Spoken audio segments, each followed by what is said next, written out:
नमस्कार दोस्तों, welcome to my channel Parth Kaushik politics और मेरे प्रोग्राम में पॉलिटिकल एजेंडा में आपका स्वागत है। आज हम बात करेंगे सेकंड फेज़ के चुनाव के बाद क्या स्थिति बन रही है, तीसरे और चौथे फेज़ पे किस तरह की स्ट्रेटजी, किस तरह की पार्टियों की बनाई गई है।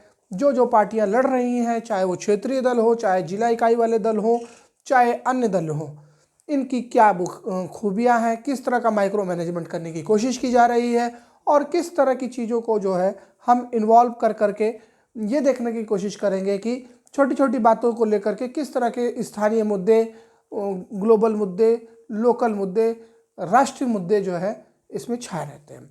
आइए आज शुरुआत करते हैं अपनी हेडलाइन से। जो हमारी हेडलाइन है वो योगी आदित्यनाथ द्वारा जो है कही गई बातें हैं, जो लगातार वो कह रहे हैं कि माफिया राज के ऊपर बुलडोजर चलाएंगे, एक हाथ में विकास रहेगा, दूसरे हाथ में बुलडोजर रहेगा।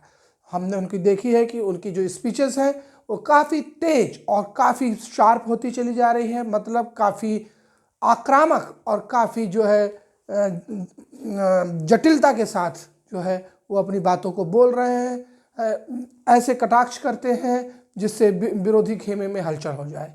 आज प्रधानमंत्री की जिस तरह की भाषण हम लोगों ने सुन रहे हैं, लगातार प्रधानमंत्री के भाषण, माफिया राज, गुंडा राज, परिवारवाद, जिस तरह की जो चीज़ें चल रही हैं उससे योगी जी को जरूर बल मिला है। साथ ही साथ माइक्रो मैनेजमेंट में भी योगी जी अब तेजी से काम करने की कोशिश कर रहे हैं। इसके अलावा हम ये भी देख रहे हैं कि कुछ लोग जो राष्ट्रीय मुद्दे में हिजाब कंट्रोवर्सी हुई है उससे भारतीय जनता पार्टी की तरफ आस्थावान हो रहे हैं, परंतु हमारे प्यारे अखिलेश जो है अखिलेश सिंह यादव जी, जो भूतपूर्व सीएम रह चुके हैं, 2012 से 2017 का कार्यकाल में सीएम रह चुके हैं और उनकी व्यक्तिगत छवि एज ए सीएम बहुत अच्छी थी, जो उनके पिता से थोड़ा से 2 कदम आगे जाती हुई मिलती है। हम ये कह सकते हैं कि वो योग्य पिता के योग्य पुत्र हैं। पर सामाजिक समीकरणों ने ऐसे समीकरण उन्होंने सेट कर दिए हैं, इतनी बेहतरीन बिसात बिछाई हुई है इस चुनावी माहौल में, चुनाव के शतरंज पे, कि भारतीय जनता पार्टी कितनी भी आक्रामक शैली में खेल रही है लेकिन वो अभी तक निश्चित नहीं हो पा रही है कि उसकी स्ट्रेटजी काम करेगी कि नहीं करेगी। 14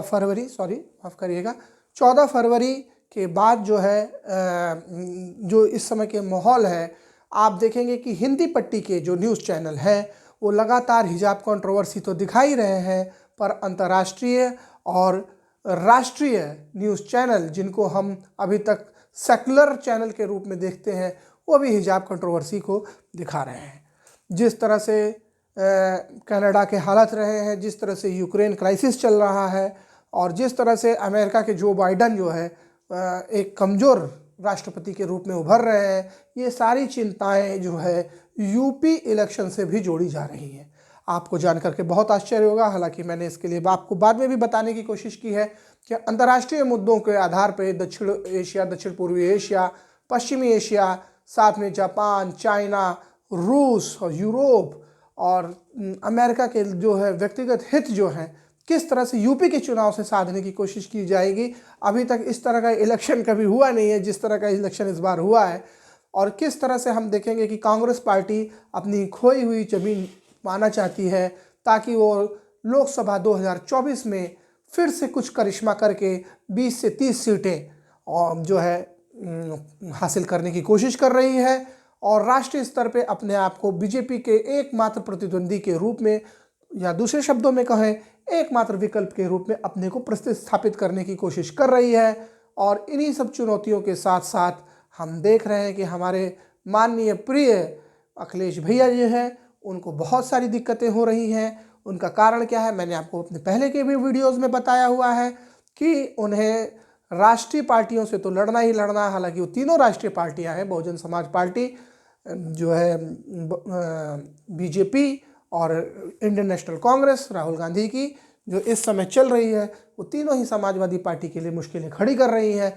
पर समाजवादी पार्टी की जो बेहतर रणनीतिक कौशल थे उसको भी जो है हमें भूलना नहीं चाहिए। आज अखिलेश यादव एक मजे हुए टेस्ट खिलाड़ी की तरह खेल रहे हैं, ग्राउंडेड पे ग्राउंडेड शॉट मारते हैं, बल्ला उठाते नहीं हैं, ताकि वो आउट ना हो सके, और सारी गेंदों को ध्यान से खेलते हैं ताकि आपकी व्यवस्था जो है, इस बार कोई व्यवस्था में परिवर्तन जो लाने का उन्होंने संकल्प किया है उससे उनको चूक ना पाए। और कई तरह के स्लोगन्स आप देखिए, उनके कई तरह के स्लोगन्स हैं, वीडियो सॉन्ग्स बनाए जा रहे हैं फेसबुक ट्विटर पे।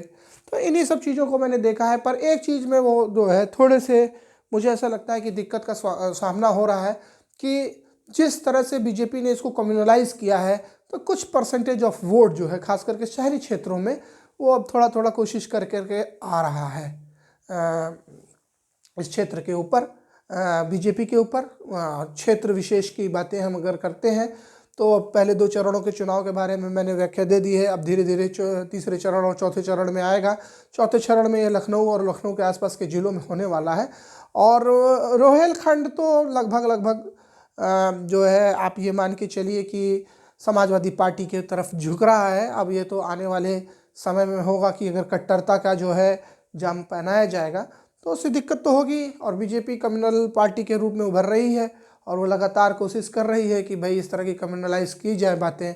आप उनके प्रवक्ताओं की जो है बातें देखिए, मूल बातें अगर आपको भारतीय जनता पार्टी की देखनी है और जिस तरह से कम्युनल वायलेंस हो रहा है, जिस तरह से कम्युनल वायलेंस करने का प्रयास किया जा रहा है, वो क्या कहते हैं आप देख सकते हैं। आज ही मुर्शिदाबाद का एक वीडियो चलाया जा रहा था। आप इन सब चीज़ों को जी टीवी के ऊपर देख सकते हैं, जी न्यूज़ के ऊपर देख सकते हैं, जी हिंदुस्तान के ऊपर भी देख सकते हैं कि किस तरह की डिबेट्स चल रही हैं। ठीक उसी तरह उसके अपोजिट एनडीटीवी वगैरह जो न्यूज़ चैनल हैं वो कुछ और शो कर रहे हैं। ठीक है। और अभी हमने देखा कि हमारे सो कॉल्ड सेकुलर जो लोग थे, जिसमें मलाला जो है, जो नोबलिस्ट मलाला जो है, वो भी किस तरह से हिजाब की कंट्रोवर्सी में पार्टिसिपेट ले रहे हैं। इन आधार पे हम ये कह सकते हैं कि ये जो है बीजेपी कम्युनल फील्ड के ऊपर आ रही है। अब हम इसके बाद आगे की कोशिश ये कर रहे हैं कि आने वाले चुनाव में जो है इनकी रणनीतिक रूप से सफलता किसने लेवल पे आ रही है। आज की डेट में जिस तरह की चीज़ें हो रही हैं, कांग्रेस पार्टी को निश्चित ही थोड़ा एज मिलता दिख रहा है और वो फिर से मेरी रेटिंग में 10 में 8 है। और भारतीय जनता पार्टी 10 में 5 दिख रही है। बसपा 10 में 6 दिख रही है ग्राउंड। और समाजवादी पार्टी के लिए थोड़ी सी मुश्किलें बढ़ गई हैं, 10 में 7। ये जो पेनिट्रेशन रेट है, ये जिस तरह की ये जो अंक तालिकाएं हैं, लोग ये कई बार पूछते हैं तो मैं अपना जवाब पहले से रेडी करता हूँ कि ये दोनों तरफ के यूट्यूबर्स के द्वारा, हमारी अपनी खुद की बेसिक टीम जो काम करती है इसके ऊपर, उनके द्वारा, फेसबुक, ट्विटर, कू ऐप जैसे सोशल मीडिया जो है उनके द्वारा हम एनालिसिस करते हैं। और एक हमारा अपना खुद का एक समीकरण है और उस समीकरण को हम देखते हैं, कोशिश करते हैं और हम उनको एनालिसिस करके बहुत ही बारीक चीज़ों में निकाल के लाते हैं। आज की डेट में तीसरे फेज़ और चौथे फेज़ की इंटेंसिटी आप देखिए, लगातार क्लोज कॉन्टेस्ट बना हुआ है। और अगर ये कम्युनल पॉलिटिक्स नहीं हुई तो बीजेपी के लिए बहुत मुश्किल होने जा रही है। तो इन्हीं सब चीज़ों के हिसाब से हम ये कह सकते हैं कि अभी भी यह जो चुनाव है तीसरे फेज़ और चौथे फेज़ का, ये बहुपक्षीय हो रहा है। लेकिन मेरा अपना खुद का आकलन है कि इस बार अखिलेश यादव काफ़ी मजबूती से लड़ रहे हैं, पर योगी आदित्यनाथ का व्यक्तिगत ग्राफ लगातार बढ़ता जा रहा है। भारतीय जनता पार्टी का ग्राफ तो नहीं बढ़ सकता है क्योंकि अभी कुछ चीज़ें हैं, ये उनको भी 3-4 दिन का मौका जो मिल गया है बीच में, भले इसमें उन्होंने जो है कुछ जो फ्लोटिंग वोटर्स हैं उनको चेंज कर लें, पर वो जो है अभी भी टाइट टू टाइट सिचुएशन में फंसे हुए हैं समाजवादी पार्टी के साथ। अब मेरे पिछले वीडियो में मैंने रिकॉर्डिंग में 35 में जो है 38 सीट भारतीय जनता पार्टी को बता दी थी। एक्चुअली में हमारे कमेंट आया था, व्यक्तिगत मैसेज भी मेरे दोस्त ने किया था, वो असल में 55 सीटों में 38 सीटें पाई थी बीजेपी। और इस बात को के लिए मैं माफ़ी भी चाहता हूँ, अगली बार मैं ध्यान में रखूँगा इन सब चीज़ों को। और दूसरी बात है कि मेरे एक और साथी ने मुझे बोला कि आप जो है पॉइंट्स में जब लिखते हैं तो दशमलव नहीं लगता है, वो 10 में 55 में 10 लगता है, ये लगता है। तो इसके लिए भी मैं क्षमा मानता हूँ और मैं कोशिश करूँगा कि वो पॉइंट टेबल को मैं करेक्ट कर सकूँ। आगे से इस बात का ध्यान रखूँगा। आपका पॉलिटिकल एजेंडा देखने में बहुत बहुत धन्यवाद। मेरे चैनल को ज़्यादा से ज़्यादा सब्सक्राइब कीजिए, ज़्यादा से ज़्यादा शेयर कीजिए और मुझसे फेसबुक, ट्विटर, कू ऐप पे जुड़िए। साथ ही साथ जो है अपने मूल्यवान कमेंट्स मुझे ज़रूर दीजिए। आज इन कमेंट्स की वजह से मुझे अपनी थोड़ी गलतियों का पता चला है।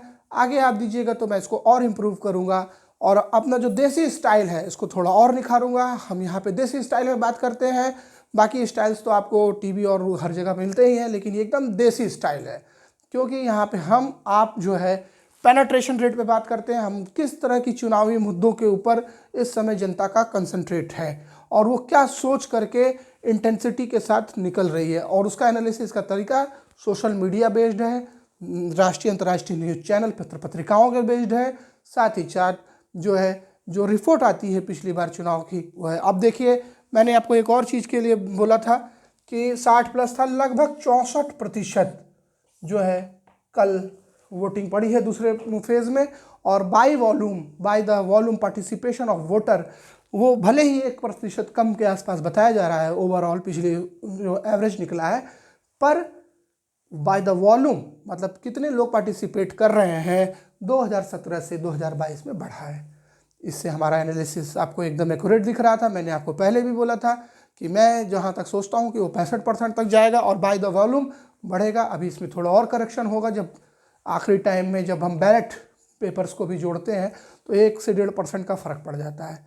इसलिए आज का प्रोग्राम यहीं पे एंड करता हूँ। धन्यवाद। Political agenda